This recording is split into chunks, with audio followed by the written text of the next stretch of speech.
날씨가 이제 더위가 한풀 꺾이긴 했는데 여러분도 같이 꺾인 것 같은 이 느낌은 뭔지 모르겠지만 네 알겠습니다. 힘을 좀 내시기 바라고요. 혹시 여러분 가운데 내가 하나님의 자녀구나라는 걸 확신하고 있는 분들, 뭐 그냥 아는 분들이 계시죠?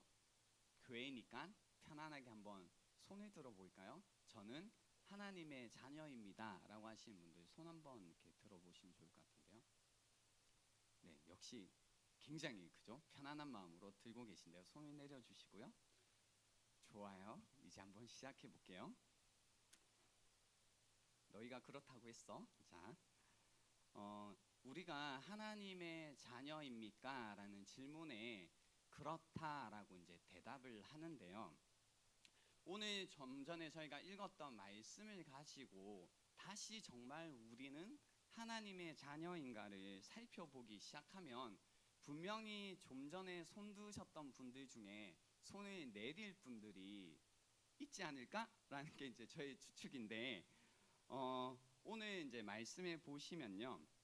어떤 말씀이 있냐면 이제 9절 말씀에 보면 하나님께로부터 난 자마다, 그러니까 중생한 자마다, 거듭난 자마다, 하나님의 자녀마다 뭘 안 한다라고 적혀 있냐면 죄를 짓지 않는다라고 나오는 거죠. 자, 다시 저는 하나님의 자녀입니다라고 하신 분들 이제 손을 한번 들어볼까요? 듣고 드는 거죠. 얘기한 거 듣고 드는 거죠. 예, 손을 내려주시고요.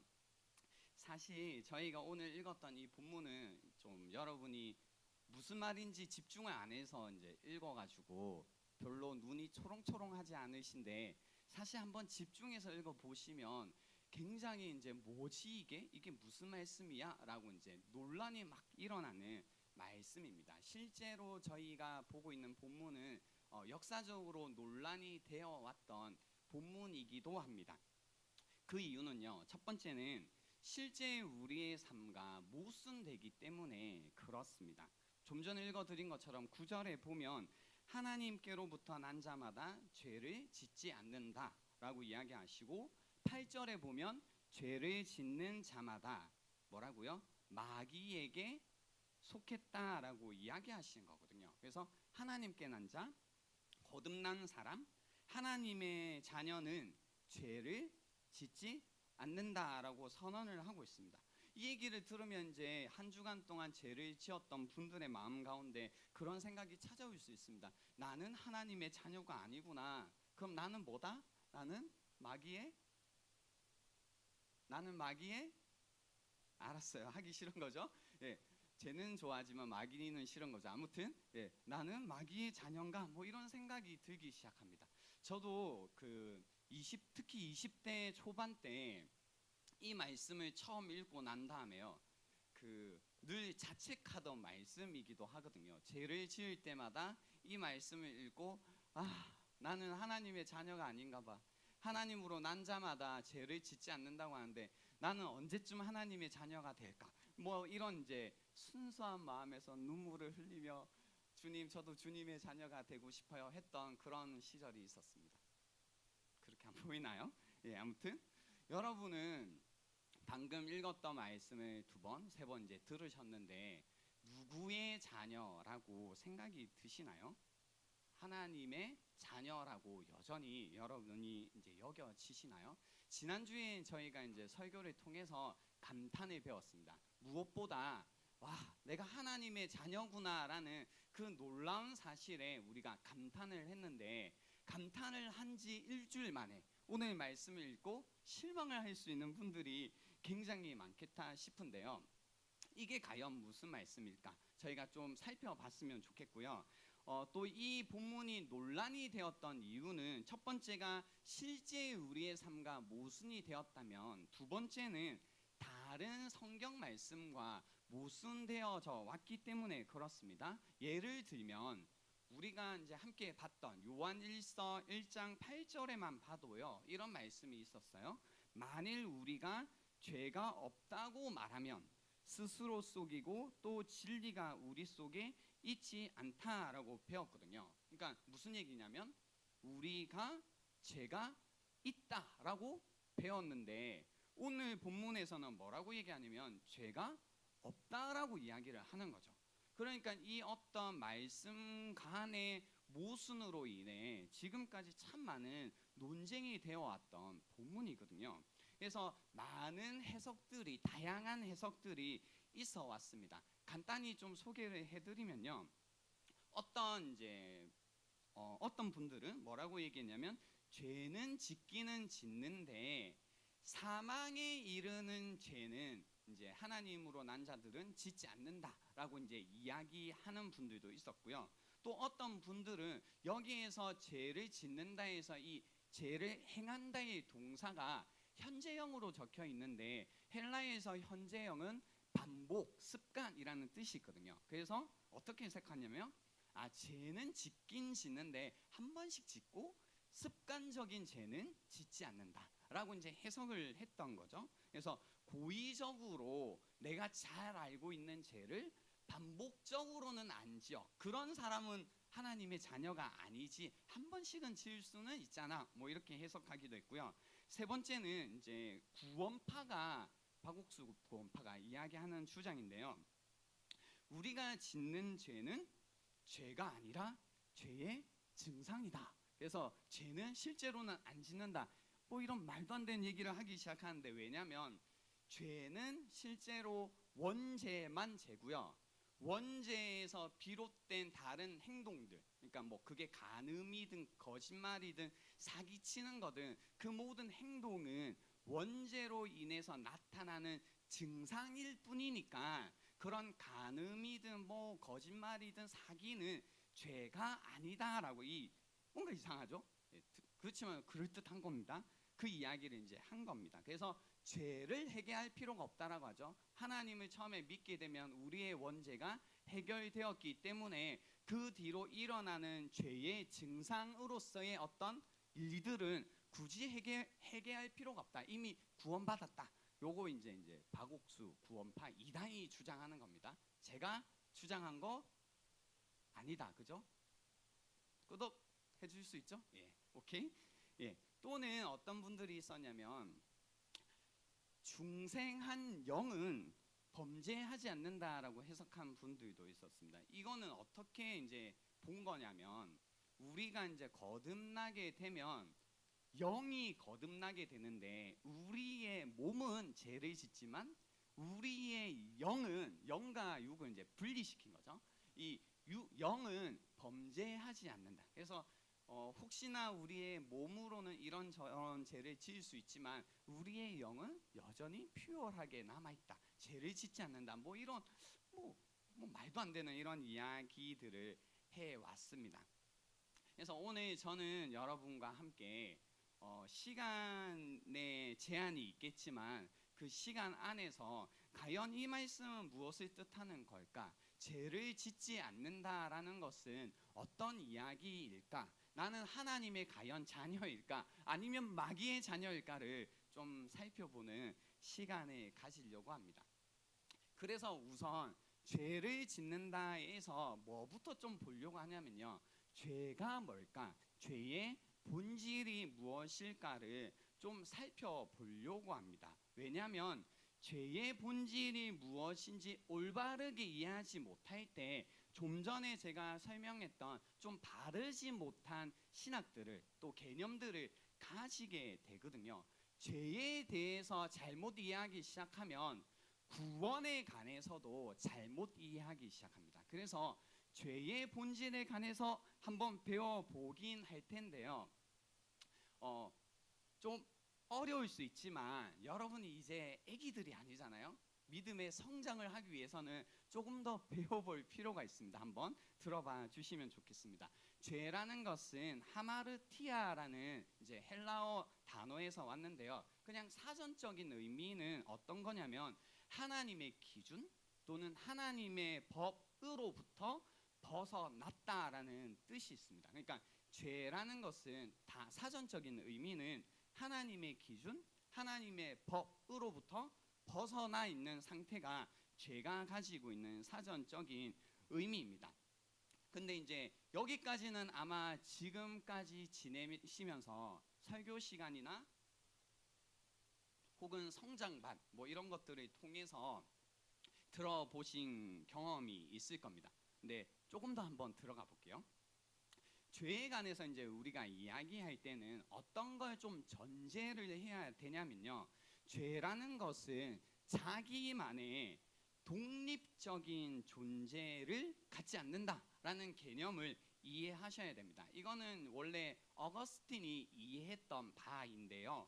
그래서 이제 그 이후부터 신학자들이 죄에 관해서 어떻게 이야기 시작했냐면, 죄라는 것은 선한 것 안에 있는 어떤 결함으로 이해하기 시작했습니다. 그러니까 악이라는 것은, 죄라는 것은 선이 있어야만 가능한 것이었습니다. 그래서 악 그대로 죄라는 것 자체로 존재하는 것이 아니라 선의 결핍 또는 선의 손실 또는 선의 부패가 죄다라고 이제 해석한 거죠. 그래서 선한 것, 예를 들면 잘 보이는 것, 시력이라는 것이 선이라면, 죄는 무엇이냐면 시력이 나빠진 것을, 시력의 결여를 죄라고 하기 시작한 겁니다. 그래서 죄는 선의 결핍, 선의 결여 혹은 선의 부재 또는 선의 감소, 선의 불균형 또는 선의 왜곡이라고 이해를 해왔습니다. 그래서 C.S. 루이스는 이 부분에 관해서요, 어떻게 이야기했냐면, 죄에 관해 내가 나 자신에게 실감나게 이해시킬 수 있는 유일한 방법은 모든 죄가 내 속에 불어넣어진 에너지의, 좋은 어떤 에너지의 왜곡이라는 사실을 기억하는 것이다 라고 이야기했습니다. 그래서 이제 어려워하지 말고 한번 가볼게요. 우리가 죄에 대한 어떤 이해를 하기 위해서는 반드시 가지고 있어야 되는 이해가 뭐냐면, 그래서 선은 뭐지? 좋은 것은 뭐지? 의는 뭐지에 대한 이해가 반드시 있어야 됩니다. 왜냐하면 죄라는 것은 뭐의 결여, 뭐의 부재, 뭐가 부족한 거라고 했죠? 선의 결여, 그죠? 그러면 선이 뭔지, 좋은 게 뭔지를 반드시 먼저 이해하고 계셔야 됩니다. 그래서 창세기에 보면 하나님께서 이 모든 만물을 만드신 다음에 뭐라고 이렇게 말씀하시죠? 보시기에 뭐 했다? 좋았더라라고 이야기하시는 겁니다. 굿했다라는 거죠. 선했다라는 거죠. 그래서 좋았던 우리가, 이 모든 만물이 죄로 인해서 이제 왜곡되어지기 시작했다라는 개념인데요. 이 죄의 개념을 지금 제가 어쩌면 여러분이 한 번도 생각해 보지 않은 개념으로 이해를 시키려고 하다 보니, 이제 우리가 알고 있는 개념은 그거예요. 관계적으로 늘 죄에 관해서 이해를 해왔어요. 그래서 오늘은 그 부분은 좀 내려놓고 좀 더 생각을 좀 해봐야 되는 관점에서 한번 설명을 해보려고 하는데요. 선한 것, 좋은 것이 뭘까? 우선 한번 생각을 해보겠습니다. 좋은 것이다라고 할 때 첫 번째는 목적으로서 좋아야 됩니다. 그래서 예를 들면 이제 좋은 마이크다라고 하면 무슨 뜻일까요?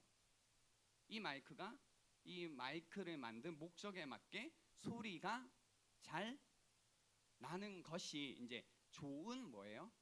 마이크가 되겠죠. 이게 이제 목적으로서 좋은 것이고요. 또 미적으로서 좋은 것도 있습니다. 그러니까 보기에 좋은 것, 좋은 그림 뭐 이런 거 있죠. 그래서 이런 걸 볼 때는 우리가 아름답다라고 표현하는데요. 옆에 분들을 한번 보실까요? 한번. 네. 이렇게 이야기해 줄까요? 아름다운 것이 죄라면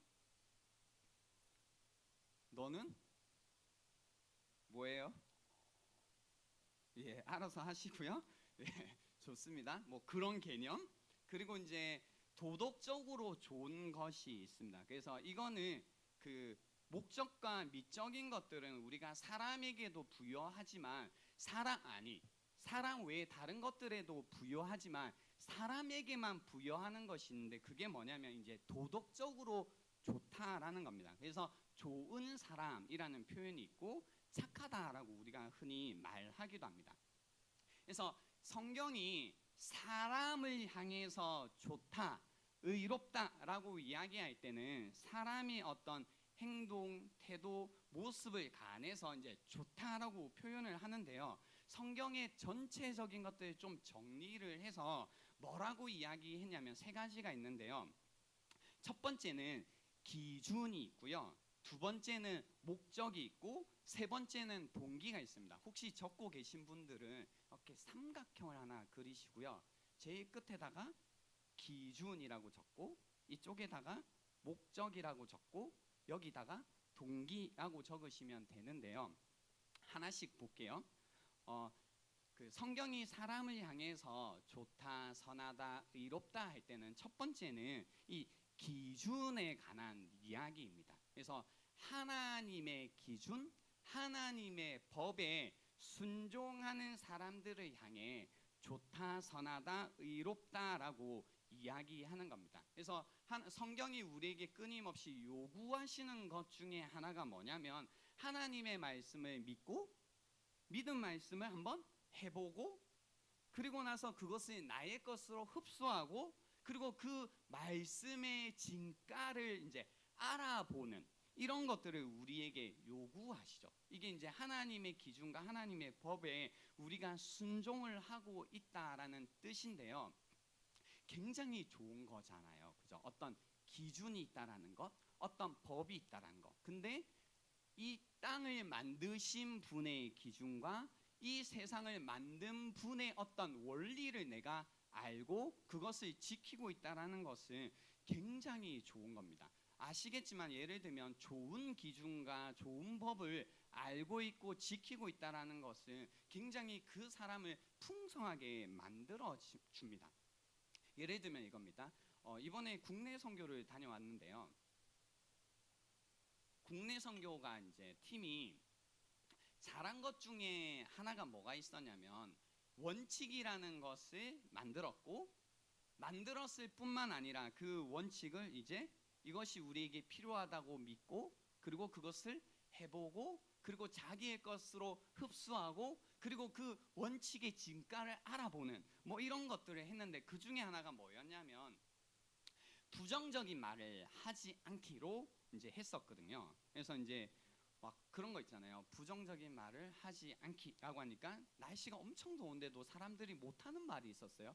날씨가 너무 더워 죽겠다 이 말을 못하는 거죠. 그러니까 날씨가 너무 뭐라고 해야 돼요?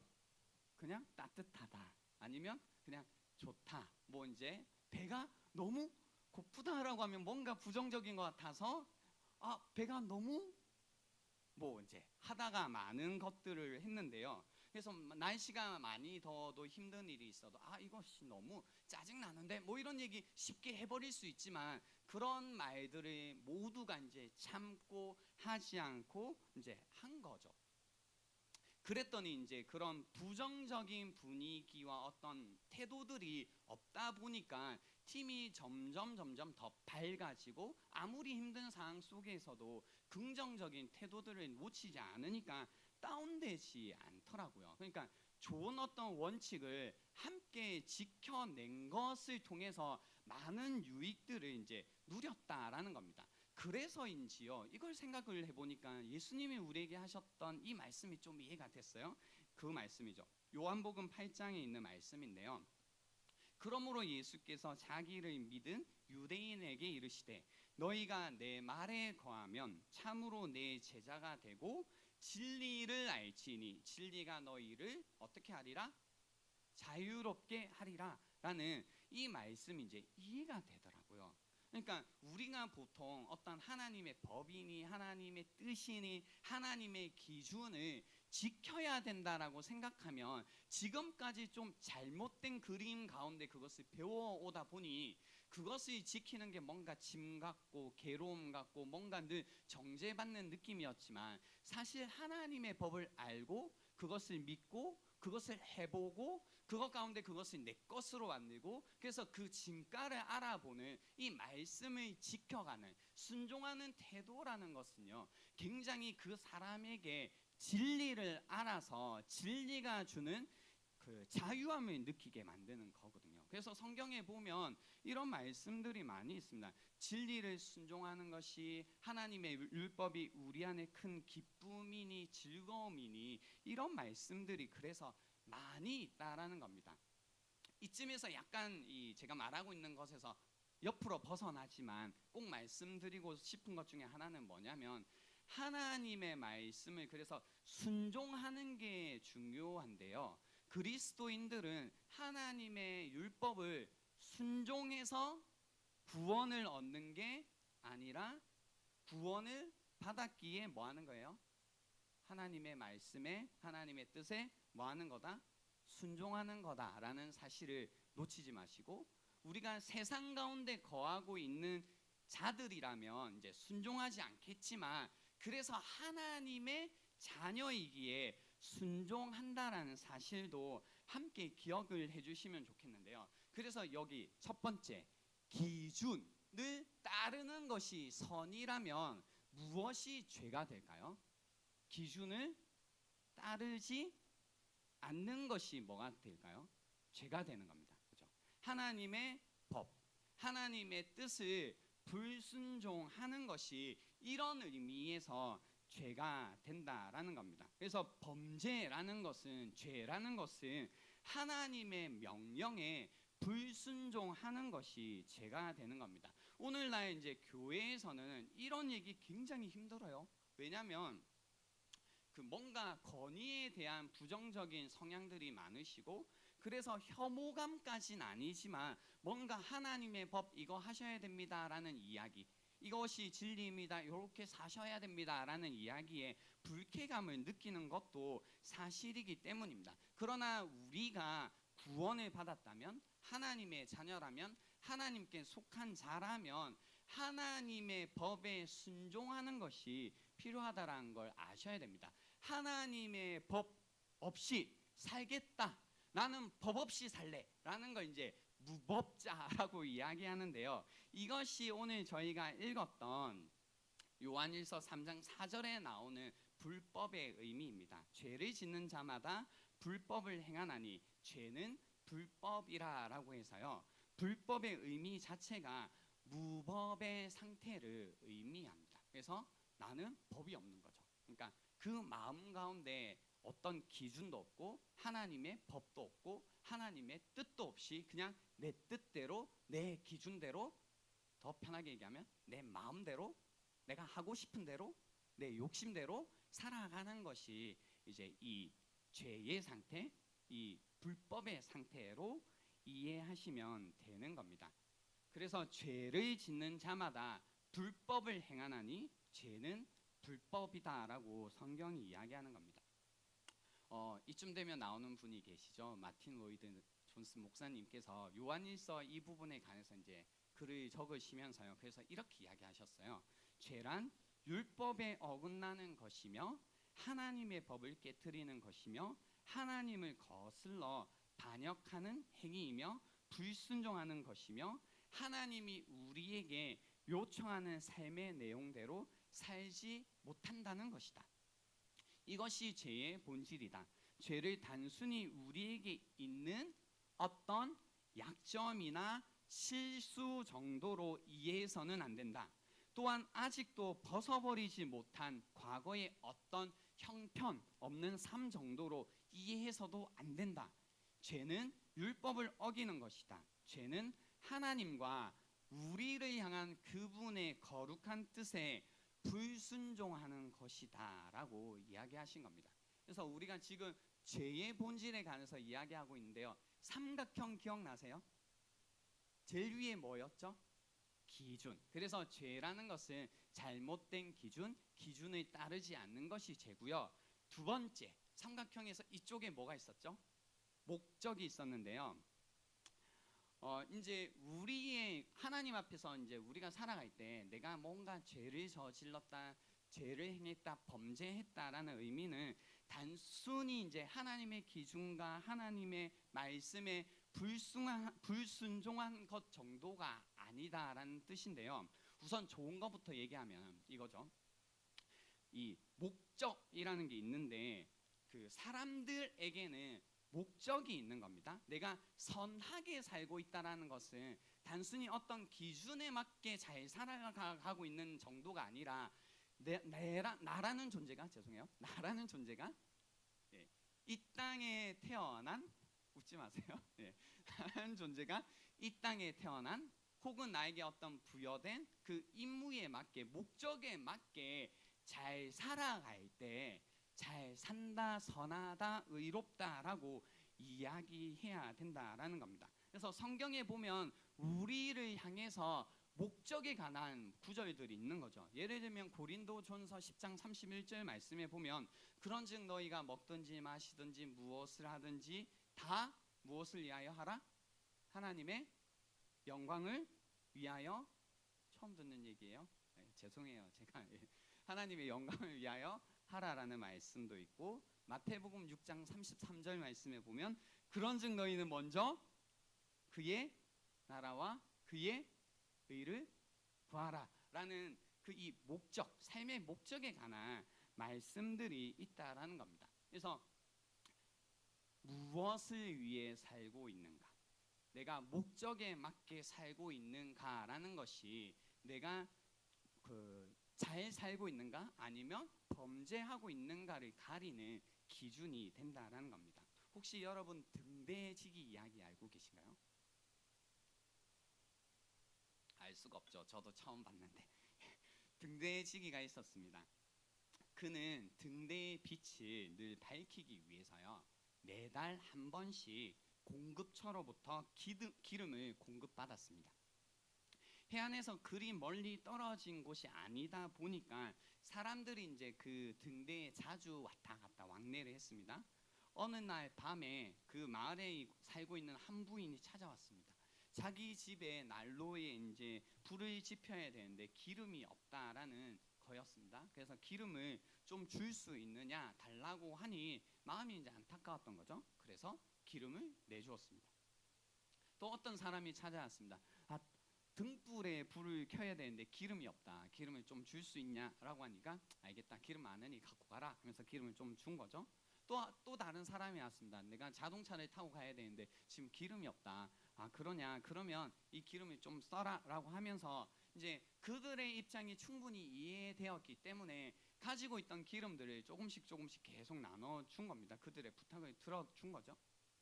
그런 이유로 이제 기름 공급일이 다가올 쯤 됐는데 저장고에 보니 기름이 얼마 안 남아 있는 겁니다. 근데 이내 이제 그 기름이 떨어져 버렸습니다. 그래서 등대의 불도 꺼져 버린 거죠. 근데 그날 밤, 등대의 불이 꺼진 그날 밤 몇몇 선박들이 자초해서 사람들의 목숨을 잃고 말았습니다. 그래서 당국의 조사를 받는 동안에 등대지기는 자신이 한 일을 이제 크게 후회하기 시작했습니다. 그러나 변명도 하고 탄원도 해봤지만 당국자로부터 돌아온 대답은 일관되었습니다. 뭐라고 얘기했냐면요, 당신에게 기름을 준 목적은 오직 한 가지, 등대를 밝히기 위해서였다라고 이야기하는 겁니다. 어떠세요? 이 등대지기는 죄를 범했나요? 범했겠죠. 이런 의미에서 목적과 이 죄라는 것이 관련되어 있다는 겁니다. 첫 번째 기준, 두 번째 목적, 세 번째는 이제 뭐라고 했었죠? 동기라고 했는데요. 이 동기는 이제 첫 번째가 기준이 좀 규범적이고 이 목적이라는 건 좀 상황적이라면 세 번째 이 동기는 좀 실존적인 개념인데요. 우리가 이제 이것이 죄인지 아닌지를 가려내기 위해서는 내가 범죄를 했나? 내가 잘 살고 있나? 내가 의롭게 살고 있나? 내가 선하게 살고 있나? 뭐 이런 것들을 가릴 때요, 우리의 동기라는 것을 살펴봐야 됩니다. 성경에도 이제 로마서 14장 23절에 보면 이런 말씀이 있습니다. 의심하고 먹는 자는 정죄되었나니 믿음을 따라하지 아니하였기 때문이라. 믿음을 따라하지 아니하는 것은 다 죄니라 라는 말씀도 있고요. 여러분이 잘 알고 계신 고린도전서 13장 2절 말씀에 보면 사랑이 없으면 아무것도 아니요 라는 이런 말씀들도 있는 겁니다. 무슨 뜻이냐면 우리가 우리의 삶을 살아갈 때 어떤 뭐 법을 잘 지키고 또 목적대로 잘 살고 있다 할지라도 어떤 부분이 중요하냐면 내가 그래서 그 하나님과의 믿음 안에서 사랑 가운데서 이 일을 하고 있는가도 내가 죄를 짓고 있는지 짓고 있지 않는지를 살펴보는 기준이 된다라는 겁니다. 그래서 우리 안에 좀 실존적인 측면 안에서 이 동기라는 것이 잘못되기 시작하면 사랑, 믿음 뭐 이런 것들이 빠지면 어떤 것들이 찾아와요? 그러니까 그 죄라는 것은 선의 부재라고 했잖아요. 우리 안에 사랑이라는 것이 있어야 되는데 어떤 일을 할 때 사랑이라는 것이 부재하기 시작하고 어그러지기 시작하면 대신 미움과 분쟁과 시기와 분노라는 이제 형태로 우리의 마음의 동기가 변화되어서 살아가기 시작하는 거죠. 그래서 여러분 가운데서도 뭐 똑같이 인생을 살아가는 것 같지만 누군가는 이제 사랑이라는 동기를 가지고 어떤 일을 하고 있는 분들도 있고, 나 우리 가족들을 너무 사랑해서 우리 가족들을 위해 살고 있습니다. 뭐 이런 이야기를 하는 사람들도 있지만 나는 그거 아니라고. 나 우리 아빠 한번 본때 보여주려고. 늘 나를 무시했던 우리 아빠 내가 한번 내가 어떤 사람인지 보여주려고 하면서 그 마음 가운데 그것도 사랑이면 좋겠지만 그 안에 이제 분노의 마음으로 그 일을 하고 있다면 이제 언젠가는 후회한다 뭐 이런 뜻이겠죠? 네. 그래서 이제 그겁니다. 죄라는 것은요, 우리의 존재라는 것을 어떤 혼란을 가져오게 되고 우리의 삶을 이탈시키게 되고 우리를 붕괴시키는 겁니다. 무슨 뜻이냐면 우리가 살아가는 삶의 기준에 있어서 끊임없이 죄로 인해 기준이 혼란스러워지기 시작한 거죠. 그래서 어떤 중요한 결정들을 해야 될지 할 때 기준이 없다 보니 진리가 없다 보니 뭐가 옳은 건지 뭐가 그런 건지는 모르니 막 왔다 갔다 하는 겁니다. 그래서 혼란스러워지고 마음도 어지럽고 뭘 해야 되는지 모르겠다. 될 대로 되라 뭐 이렇게 살다 보니 또 이제 괴로운 인생을 살게 되고, 또 두 번째는 이탈. 뭐죠? 목적지를 향한 여정이어야 되는데 내 인생이라는 것이 분명한 목적지를 향한 여정이 되어야 되는데 목적지가 없다 보니 삶의 여정이 아니라 삶의 뭐가 돼요? 방황. 왜요? 목적지를 모르니까. 그렇죠? 우리 삶 가운데 바른 올바른 목적이라는 것이 없다 보니 내 삶이 방황하는 겁니다. 그래서 왜 살고 있는지 어디로 가고 있는지 내 인생이 왜 이러고 있는지 모른 채 늘 방황하며 사는 겁니다. 열심히 살긴 사는데 어디를 향해 이렇게 열심히 뛰어가고 있는지 왜 이러고 사는지 이유를 모르다 보니 이제 그런 거죠. 우리 세대에 목적을 잃은 청년들이 많잖아요. 그러니까 조금만 힘들면 하기 싫은 겁니다. 왜? 힘들면서까지 가야 할 곳이 없는 거죠. 그러니까 안 가고 싶은 겁니다. 그런 마음들이 우리한테 있다는 겁니다. 이탈. 세 번째는 붕괴입니다. 우리 안에 이 믿음과 사랑이라는 감정, 이 동기라는 것들이 무너져 내리다 보니, 그리고 우리 안에 있는 것들은 그 어떤 시기, 분노 뭐 이런 것들밖에 없다 보니 내 마음이라는 것이, 그렇죠? 사랑이 막 가득 찰 때는 내가 막 단단한 느낌이 있는데 사랑이 없는 나라는 인생은 분노 뭐 이런 것밖에 없으면 뭐예요? 삶이 마음이 늘 무너져 있다는 것을 누리는 거죠. 그래서 죄는 우리의 존재를 결국은 혼란시키고 이탈시키고 붕괴시킨다는 겁니다. 우리 옆에 분들에게 박수를 한번 쳐주시고요. 예. 왜냐하면 여러분이 굉장히 어려운 얘기를 하고 있는데 다 집중해서 잘 들어주셨는데요. 그래서 결국은 그거죠. 이 죄라는 것은 우리가 하나님의 법대로 하나님의 기준을 알고 진리를 알았기에 자유함 가운데 살 수 있고, 또 우리가 어디를 향해 가는지 알기에 명확함 가운데 살아갈 수 있고, 또 우리 안에 사랑으로 가득 차서 그러한 동기로 살아가야 되는 존재인데 죄로 인해서, 그죠? 기준도 없어졌고 목적도 없어졌고 마음의 동기도 왜곡되어 있는 이런 이제 불쌍한 인생으로 살아가게 됐다. 그래서 죄를 범한다, 범죄한다라는 것은 단순히 보세요. 나쁜 짓을 했다의 정도의 개념이 아니라 기준을 잃었고 목적을 잃었고 동기를 왜곡시키고 있는 인생을 가르킨다라는 겁니다. 그래서 오늘 이제 범죄한다라는 이 구절, 그래서 이제 보시면 4절에도 뭐 불법을 행한다, 7절 말씀에 보셔도 뭐 행한다, 이 행한다의 동사가 한 번, 두 번, 한 번, 두 번, 세 번, 네 번, 다섯, 여섯 번 반복해서 나오는데요.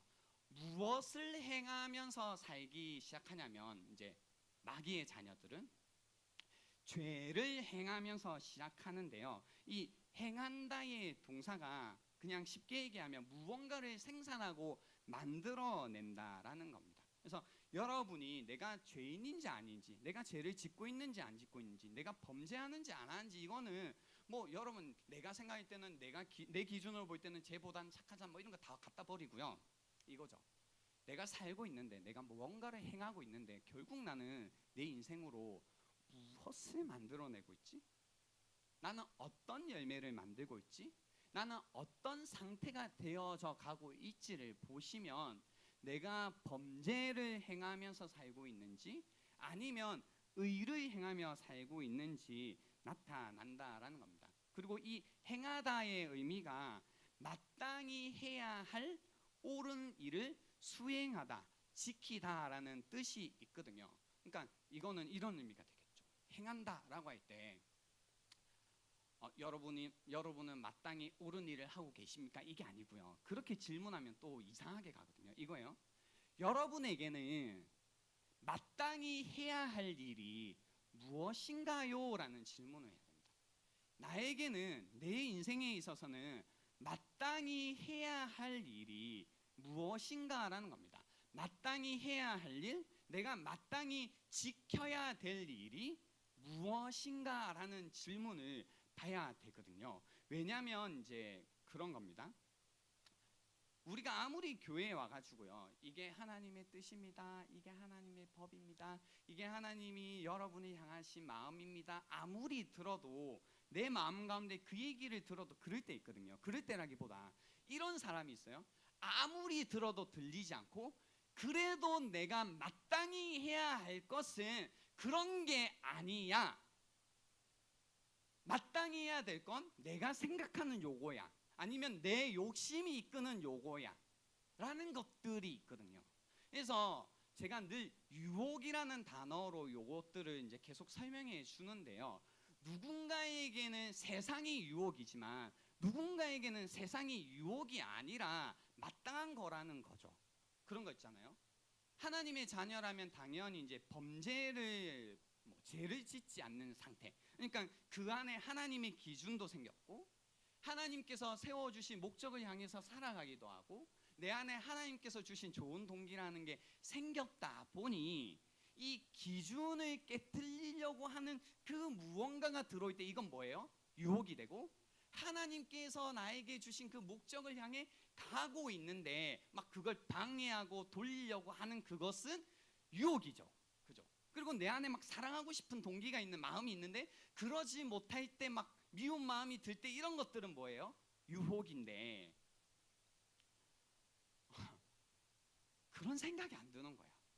그러니까 하나님의 기준은 뭔지는 알겠지만 굳이 뭐 그걸 지키고 싶다, 그것이 마땅히 내가 해야 될 일이다라는 생각은 안 들고 그냥 여전히 세상이 나에게 말해주는 것들, 너의 어떤 뭐 꿈을 펼쳐라, 너의 욕심을 뭐 이루어라, 너 자신을 뭐 지켜라, 널 위해서 살아라, 너의 욕심을 이루어라, 뭐 이런 제가 되게 좋은 이야기로 얘기했지만 실제로 이제 한 주간 여러분 마음 가운데 들었던 그런 소리들, 근데 그런 소리가 들 때 그냥 그것들을 별로 고민하지 않고 사람이 다 이런 거 아니야? 누가 이런 마음이 없어? 뭐 이런 이제 이야기를 하면 그냥 해버리는 것들. 그러면 이거는 이제 유혹이 아니고 그냥 내가 마땅히 해야 될 것들을 그냥 한 거잖아요. 그죠? 원래 내가 생각하는 나의 기준과 야 목적이 어딨어? 그냥 네 맘대로 살아버려. 네가 원하는 대로 살아버려. 뭐 이런 거에 이제 내가 방황하는 거. 이거 이제 원래 내가 살던 방식이고, 야 사랑이 어디 있어 세상에? 너를 내어준 사랑, 야 세상은 외로운 거야. 너만 지켜. 사랑 그런 거 상처 받으려고 하지 마. 뭐 이런 얘기를 들 때 그렇지. 누가 날 사랑해? 차갑게 살래. 뭐 이런 것들 이제 들어올 때 그건 이제 유혹이 아니라는 거죠. 여러분이 마땅히 지켜야 될 것들을 행하고 있는 겁니다. 그러면 성경이 말하고 있는 그래서요. 이 범죄라는 것은 그냥 마땅히 해야 할 것들이 저는 다른 걸로 보는 거죠. 그냥 마땅히 해야 할 일들을 한다는 겁니다. 그래서 에베소서에는 성경은 이렇게 또 설명해 줍니다. 되게 친절하시죠. 2장 3절. 전에는 우리도 다 그 가운데 우리 육체의 욕심을 따라 지내며 육체와 마음에 원하는 것을 하여, 여기 행하여 다른 이들과 같이 본질상 진노의 자녀였더니, 뭔가 좀 이해가 되시죠? 요한복음 8장 43절 44절에도 어찌하여 내 말을 깨닫지 못하느냐, 이는 내 말을 들을 줄 알지 못함이로다. 44절. 너희는 너희 아비 마귀에게서 났으니 너희 아비의 욕심대로 너희도 행하고자 하느니라. 그는 처음부터 살인한 자요 진리가 그 속에 없으므로 진리에 서지 못하고 거짓을 말할 때마다 제 것으로 말하나니 이는 그가 거짓말쟁이요 거짓의 아비가 되었음이라 라고 해서 그냥 지 거라는 거죠. 그렇게 했다란 겁니다. 이제 좀 이 어떤 죄의 본질에 대한 개념을 가지고 오늘 말씀을 보시면요, 이제 여러분이 죄를 짓지 않는다라는 게 쉽게 말해서 9절 말씀, 하나님께로부터 난 자마다 죄를 짓지 않는다라는 말씀을 여러분이 조금 이해하셨을 거라고 생각합니다. 그런 의미가 되겠죠.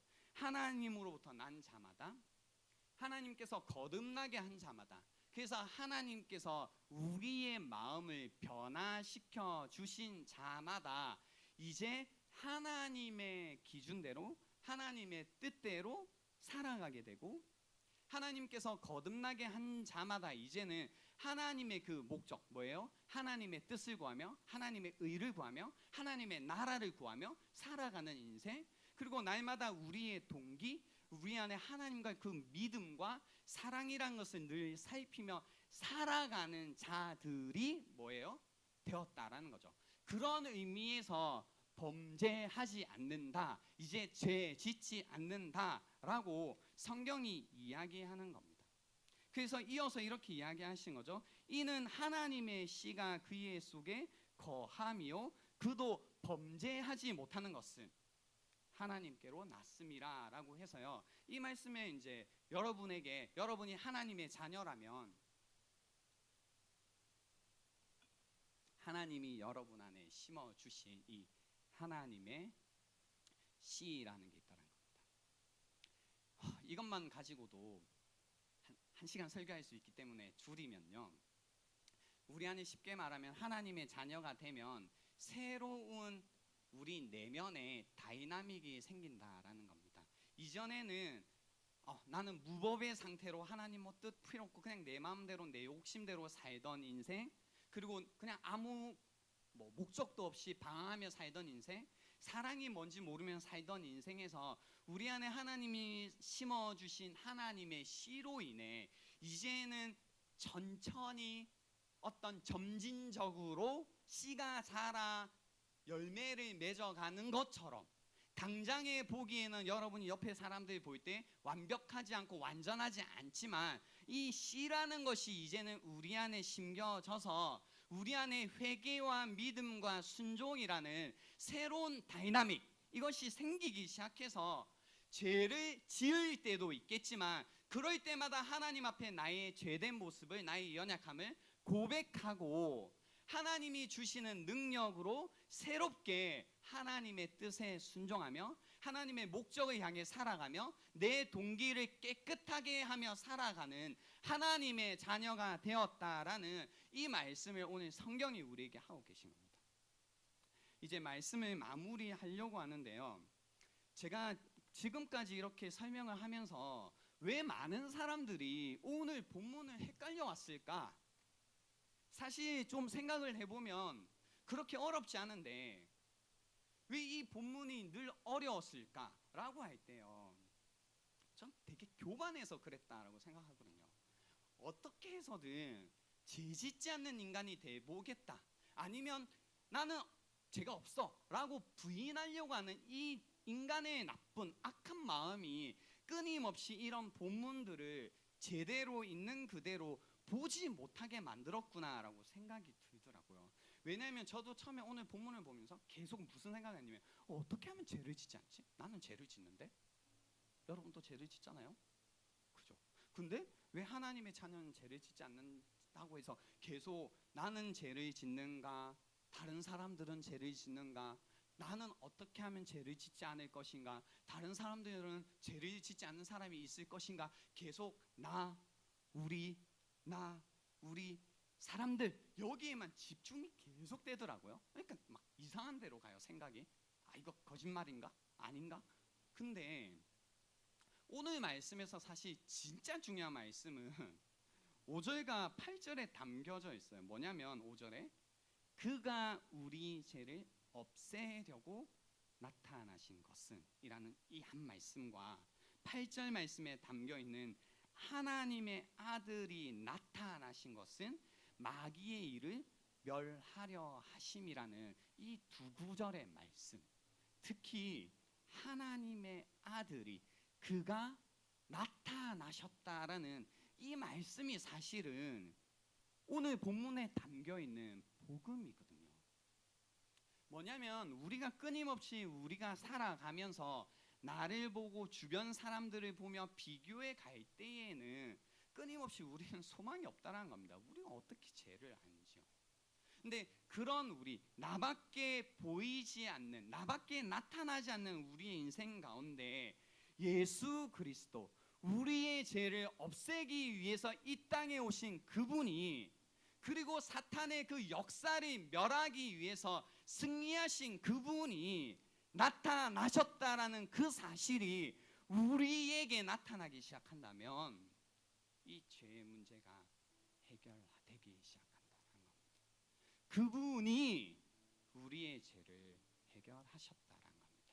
내가 어떻게 해서든 죄를 짓지 않는 것이 기독교가 아니라 그분의 나타나심으로써 그분이 우리를 위하여 우리의 죄를 용서해 주셨고 씻어 주셨고 우리로 하여금 죄를 이길 수 있는 힘을 주셨다라는 그 사실을 알기에 오늘도 예수 그리스도가 내 삶 가운데 나타나는 사람들에게만 이 말씀이 이해가 될 거다라는 겁니다.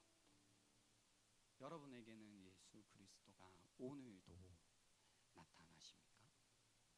여러분의 죄를 없애시기 위해, 사단의 그 역사를 이기시기 위해 나타나신 그분이 여러분 삶 가운데 오늘도 나타나시냐라는 겁니다. 그래서 혹시 여러분 가운데 죄의 문제로 고민하는 분들이 있다면, 하나님, 저 아무리 생각해도 저 하나님의 자녀인데요, 여전히 이 죄의 문제로 고민하고 있습니다. 그것이 기준의 문제든 목적의 문제든 동기의 문제든 그것이 어떤 문제든 저는 알 수 없지만 혹시 고민하는 분들이 있다면 다른 게 아닙니다. 그것들을 먼저 살펴보시고 제가 없다고 하면 끝나는 거거든요. 주님, 저에게 이런 기준의 문제 혹은 목적의 문제 혹은 동기의 문제가 있습니다. 이거 빛 대신 하나님께 드러내기 원합니다. 그리고 주님께서 이 문제를 절 도와주시기 원합니다 라고 이야기할 수 있는 오늘 이 시간이 되면 좋겠고요. 혹시 아직까지 여러분 삶 가운데 이 예수님을 구세주로 구원자로 영접하시지 않은 분들이 계시다면, 근데 그거죠. 누가 교회만 다녀서 이런 문제가 누가 있어요? 다 있죠. 누가 이 기준의 문제가 없겠어요? 누가 이 목적의 문제가 없겠어요? 누가 이 동기의 문제가 없겠어요? 세상 사람들은 이런 문제가 없대요. 하나님 안 믿겠다 하면 그냥 이런 문제들은 사라지는 거예요. 나는 이런 문제가 없다. 난 기준의 문제가 없어. 나는 내 마음대로 잘 살았어. 잘 살았는데 그렇게 살잖아요. 나는 목적의 문제가 없어. 그래서 방황하고 있잖아요. 나는 동기의 문제가 없어. 그래서 삶이 무너지고 있잖아요. 그런데도 계속 여러분 혼자 스스로 살겠냐라는 겁니다. 그런 분들이 계시다면 오늘 여러분을 위해 이 땅에 오신 예수님을 여러분의 스스로 심각하게 진지하게 맞이하는 그런 시간이 되면 좋겠다라는 겁니다. 이 시간 드리겠습니다. 오늘 들었던 말씀을 가지고 한번 잠시 묵상을 해보시고 생각해 보시고